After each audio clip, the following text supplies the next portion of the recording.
এখন viral rasmalai cake খেতে আর আগারগা যেতে হবে না, আপনারা বাসাতেই এত মজার ভাইরাল রসমালাই কেক বানাতে পারবেন, তাও আবার চুলায়। নরম তুলতুলে মুখে দিলেই মিলিয়ে যাবে, এতটা টেস্টি হয় এই রসমালাই কেকটা। জাস্ট একবার বানিয়ে দেখেন বাসায়, সবাই এটার ফ্যান হয়ে যাবে। আমার ভীষণই ফেভারিট এই রসমালাই কেকটা, তাই আজকে আমি আপনাদের সাথে এর প্রপার রেসিপি শেয়ার করব।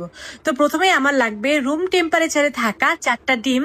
4টা ডিম যদি আপনাদের ফ্রিজে থাকে তাহলে কিন্তু অবশ্যই আধা ঘন্টা আগে ফ্রিজ থেকে বের করে তারপর রুম টেম্পারেচারে নিয়ে আসবেন ডিমগুলো, তারপর কেকের কাজ শুরু করবেন। ওকে হালকা ফ্লাফি করার পর এখানে দিয়ে দিব চিনি। এখানে আমি 1 কাপ চিনি 2 থেকে 3 বারে দিব, আর ইলেকট্রনিক বিটার দিয়ে খুব ভালোভাবে বিট করে নেব।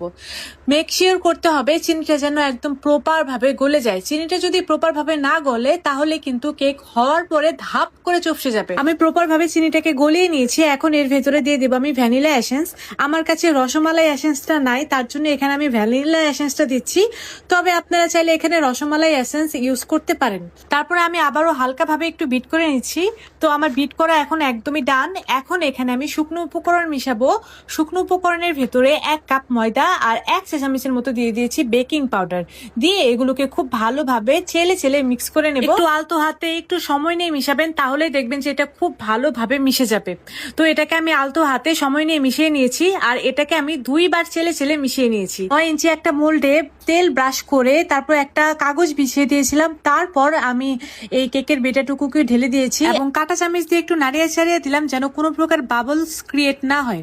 একটা সসপ্যানের ভিতরে স্ট্যান্ড দিয়ে তারপর এটাকে ঢাকনা দিয়ে ঢেকে দিয়েছি প্রায় 30 মিনিট। 30 মিনিটে কিন্তু আমাদের কেকটা একদম পারফেক্ট ভাবে হয়ে গিয়েছে। এটাকে আমি লো মিডিয়াম আঁচে বেক করে নিয়েছি, অর্থাৎ একদম লো আঁচে বেক করে নিয়েছিলাম। কেকটাকে আমি প্রপার ভাবে ঠান্ডা করে নেব, আর এদিক দিয়ে আমি ক্রিমটাকে রেডি করে নেব।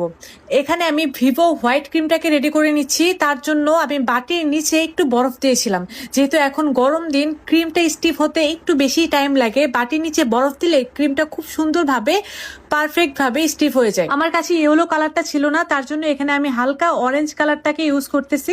তবে রসমালাই কেকে আপনারা চেষ্টা করবেন ইয়েলো কালারটাকে ইউজ করতে।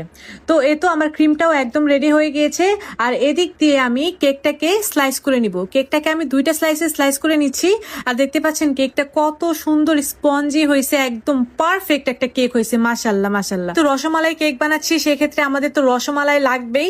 সো রসমালাইয়ের যে রস থাকে সেই রসটাকে আমি পুরো কেকের ভিতরে দিয়ে দেব। সো রসমালাই রসটাকে আমি পুরো কেকের ভিতরে দিয়ে দিচ্ছি এবং সবশেষে এখানে ক্রিম দিয়ে দিচ্ছি। ক্রিমটাকে দিয়ে খুব ভালোভাবে একটু প্যালেট নাইফ দিয়ে স্প্রেড করে দেব। আর এই কেকটা খেতে কি পরিমাণ মজা, অনেক বেশি মজা। আচ্ছা, ক্রিমে কিন্তু আমি কোনো প্রকার চিনি